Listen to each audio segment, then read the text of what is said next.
Баршаңызға қайырлы күн достар. Бүгін сіздерге көкжуаның пайдасы мен зияны туралы ақпаратпен бөлісетін боламын. Бұл үшін видеоны соңына дейін көріп, маған лайк басып, тіркеліп қоюды ұмытпаңыздар. Көкжуа кез келген тағамға қосымша керемет дәм береді. Оның құрамындағы пайдалы заттар өте көп. Көкжуа деп пияздың піспеген жасыл сабағын айтады. Бұл өсімдіктің емдік қасиеті. Халықтық медицинада кеңінен қолданылады. Сонымен қатар көкжуаны шаш өсіруде немесе бекітуде, косметологияда көп қолданады. Көкжуаның құнарлығы 100 граммда 19 калорияны құрайды. Оның құрамы 1,3 грамм ақуыздан, 0 грамм майдан және 4,6 грамм көмірсудан тұрады. Сонымен қатар көкжуада А, В1, В2, В5, С дәрумендері бар. Сабақтың емдік қасиеттері калий, натрий, магний, кальций, темір, фосфор және цинктің болуына негізделген. Көкжуаның пайдасы: көкжуа салқын тигеннен болатын аурулардың алдын алуға, ас қорыту жүйесін жақсартуға, тәбетті көтеруге көмектесіп, қырқұлаққа, яғни вирус ауруларына қарсы күреседі. Себебі көкжуаның сабағында С дәрумені апельсин мен алмадағыдан да өте көп. Оның құрамында хлорофилл болғандықтан темір талшықты анемия кезінде пайдалы. Көкжуада кальций мен фосфор бар, сондықтан тіс жағдайын жақсартады. Тіс қанауы азайып, тіс ауруларының ұлғаюына жол бермейді. Сабақта цинктің мөлшері мол болғандықтан әйел адамның репродуктивті жүйесіне, тырнаққа, шашқа және теріге жақсы әсер береді. Сонымен қатар көкжуаның зиянды жағы да бар.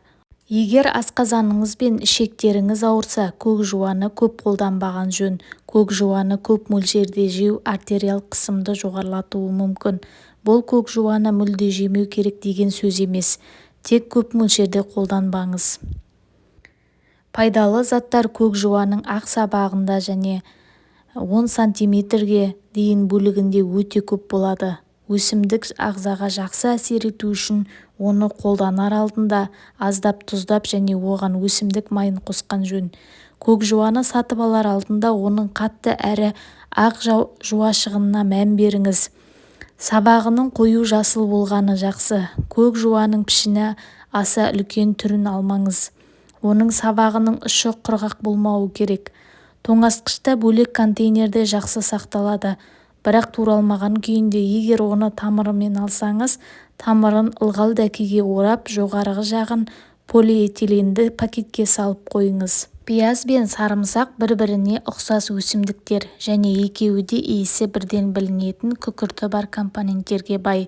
Сондай компоненттердің бірі инсулиннің секрециясын көбейтетін аллил-пролил дисульфид. Бұл жағдайда ағзадағы инсулиннің көлемі артады. Бұл әсіресе жаттығудан шыққан соң тіске басуға өте пайдалы. Егер пиязды протеин іріткісінен көмірсу және креатинин дайындалған коктейльмен араластырса, ағзадағы пайдалы заттардың артуына көмектеседі. Салатқа арналған пияз да алма секілді өте тәтті. Әрбір спорттық жаттығуға барған сайын бір бума пиязды алып кетуге тырысыңыз. Егер жаттығудан соң ас үйге баратын уақытыңыз болса, жұмыртқаның ағы мен пияз және томатты араластырып омлет дайындасаңыз болады. Пиязда кверцетин өте көп пайдалы саналады. Дене шынықтырудан соң кішкентай пияз жеуге дағдыланған жөн. Күнделікті өмірде тағамды пиязсыз елестету мүмкін емес, алайда оны ұнататындардың саны да бұл ғаламда көп емес шығар. Ұнамайды екен деп дәрумендердің қоймасы табиғи антибиотик болып табылатын пиязды мүлдем жемей қоюға да болмайды. Домалақ басты пияз табиғи антибиотик болып табылады. Ол зат алмасуын жылдамдатып, ас қорытуды жақсартуға, артериал қысымды қалпына келтіруге және потенцияны көтеруге қабілетті. Пияз шырыны тұмау, сарып, ұйқысыздық сынды ауруларға қарсы тұрады. Пияз тек қана дәрумендерге емес, ұлпалар мен органдарға белсенді әсер етеді. Эфир майларына, сонымен қатар жүректі ынталандыратын калийге, қан жасалуына көмектесетін темірге адамға қажетті серік элементтер марганец, мыс, кобальт және молибденге бай. Сондай-ақ пияздың құрамындағы хлорофилл тағамының қорытылуына жақсы әсер етеді. Бірақ жақсы сақталатын домалақ басты пияздан көк пияздың айырмасы көк пияз жылдам солып өзінің пайдасы қасиеттерін тез жоғалтады. Сопақ басты пияз жасыл пиязға қарағанда жұмсақ әрі тәттірек дәмді болады. Ол калийге өте бай. Соның салдарынан несеп тас ауруы, тұз байлану ауруларына бірден-бір ем.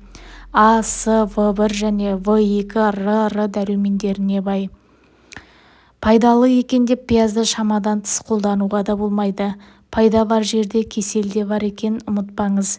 Егер сізде ас қорыту жолының қабынуы немесе жарасы немесе жүйке қозуына бейім болсаңыз, пиязды көп пайдалану сізге кері әсер етуі мүмкін. Себебі домалақ басты пияз асқазанның шырышты қабатын және ішекті тітіркендіреді. Және калийдің молдығы жүйке жүйесінің тым аса қозуына, жүрек ритмінің бұзылуына себепші болады.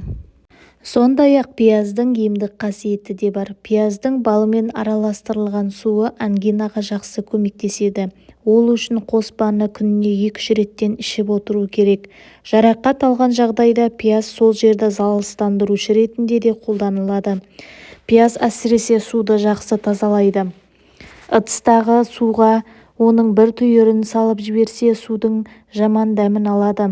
Тұмауратып, жөтеліп жүрген кезде пияздың сөлі қақырушы ретінде де қолданылған. Суықтап қалған кезде дәкені пияз сөліне батырып алып, күніне 3-4 рет 10-15 минуттан мұрынға тығып қойса, тұмау тез кетеді.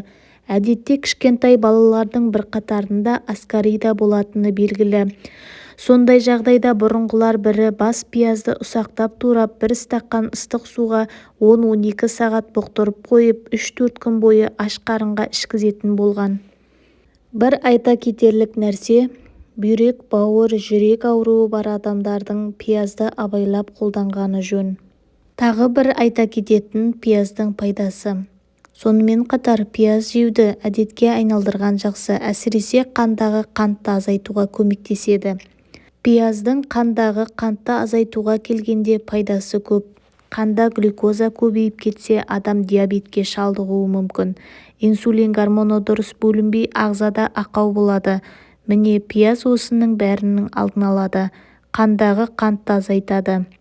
Зерттеулерге сенсек, пияз жеуді әдетке айналдырған жағдайда адам қанындағы қанттың мөлшері 50%-дан 30%-ға дейін азаятын көрінеді. Тағы бір айта кететін жайт, пияз қандағы холестеринді азайтуға көмектеседі екен. Өйткені қант азайғасын, сонымен бірге холестериннің де деңгейі түсетін көрінеді. Бірақ әзірше ғалымдар пияздың қандағы қантты неге және қалай азайтатынын білмейді. Тек эксперимент жүргізу арқылы ғана қантты азайтуға ықпал ететініне көзі жеткен. Сондықтан әлі зерттеуді жалғастырмақ. Пияз жуа тұқымдасының ең көп тараған түрі. Шыққан жері Орталық Азия және Ауғанстан. Тамыры ірі, қалың, шашыраңқы түйнек түбінен өседі. Түйнегі үлкен, етті, сопақша және шар пішінді. Түйнегінің қабығы сары, қызыл, қоңырқай түсті. Қабығының астында ақ шырынды ерекше иісті қабаттар кезектесіп орналасқан. Пияз бір маусымда жеуге жарамды болып өседі. Тұқымын алу үшін пиязды тамыр сабағын көктемде қайта егеді. Одан 2 жыл ұзын гүл сидам өсіп шығып гүлдейді. Күзге қарай тұқымын жинап алады. Отаны жерорта теңіз елдері. Пияздың құрамында көмірсулар, гликозид, сапонин, кальций және басқа да элементтер бар.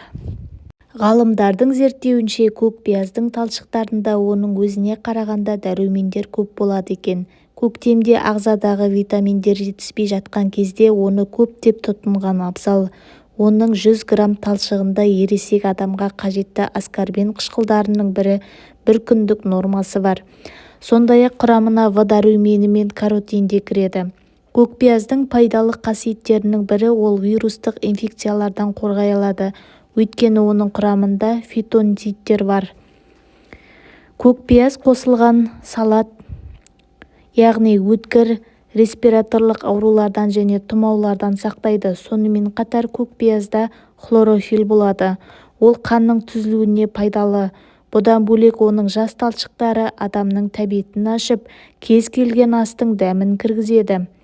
Көкпияздың тағы бір қасиеті астың тез сіңірілуі мен қорытылуына әсер етеді. Ішек-қарын жүйесінің кейбір ауруларына ғана оны қолдануға тыйым салынады. Көкпияз ас дайындауда кеңінен қолданылады. Одан жасалатын салат пайдалы. Ол ағзаны қажетті дәрумендермен қамтамасыз етеді. Көкпияз бен жұмыртқа қосылған бәліштер жұрт сүйсініп жейтін танымал тағамдардың бірі. Көкпиязды тек жерде ғана емес, сондай-ақ пәтерлердің терезелерінің алдында, құтыларда да өсіреді. Оны қазіргі таңда кез келген жерде, дүкендер мен базарларда, сауда орындарында сатып алуға болады. Көкпияз ұзақ сақталмайды. Көп тұрып қалса өзінің пайдалы қасиетін жоғалтады.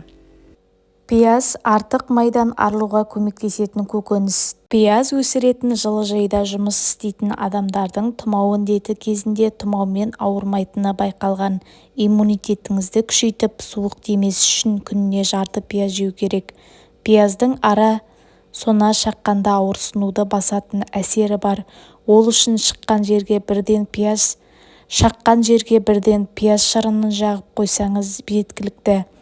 Пияздың құрамындағы дәм мен иіс беретін заттар қатерлі ісік жасушаларымен күресетін әсерге ие және дәлелденген. Пияз тәбетті ашады.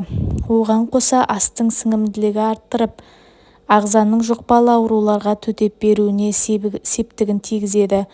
Пияздың бактерицидті және зарарсыздандырылған қасиеті бар. Пиязбен жәндіктердің шағуын емдеуге болады. Ол үшін шаққан жерге пияз бөлшегін басып қою қажет. Пияздың ыстықты түсіретін әсері де бар. Егер баланың ыстығы көтерілсе, пиязды дөңгелектеп турап, алма сірке суына салып алу керек. Артынша шұлықтың көмегімен пияз дөңгелектерін табанға басып қою керек. Оған қоса пияз бөлшектерін құлаққа салып қойған дұрыс. Нәтижесінде баланың ыстығы жылдам түседі. Пияз құрамындағы антиоксиданты қатерлі ісік пен аллергияға пайдалы. Және дәрігер сырқаттың кейбір түрінде пиязды қолдану ағзаға кері әсер ететінін ескертті. Әсіресе асқазаны мен 12 ішек жарасы бар адамдарға зиян екенін ескертеді.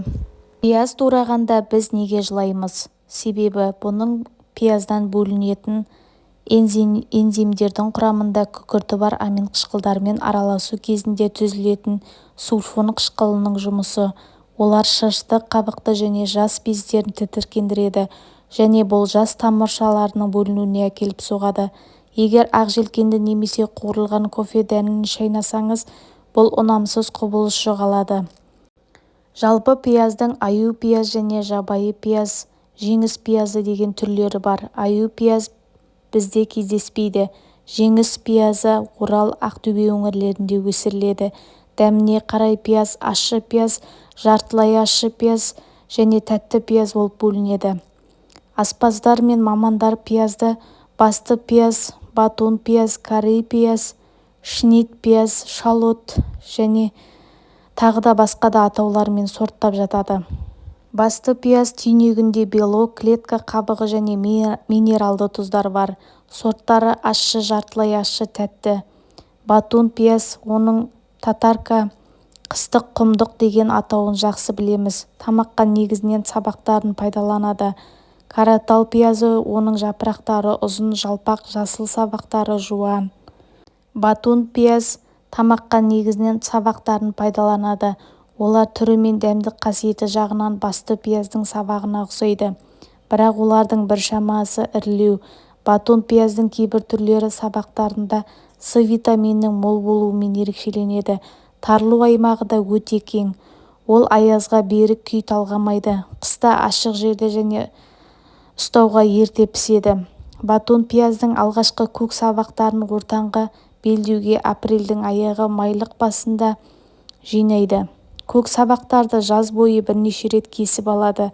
бірақ тамыздың бірінші жартысынан кейін тоқтатады. Өйткені мұның салдары келер жылдың өніміне кері әсер етеді. Достар, осымен көкпияздың пайдасы мен зияны туралы ақпаратым аяқталды. Видео ұнаса лайк басып тіркеліп кетуді ұмытпаңыздар және пікір қалдырып кетуді ұмытпаңыздар. Каналымда тағы да керемет пайдалы ақпараттармен бөлісетін боламын. Және керемет тағамдардың оңай жасалатын рецептілермен бөлісетін боламын. Сау болыңыздар.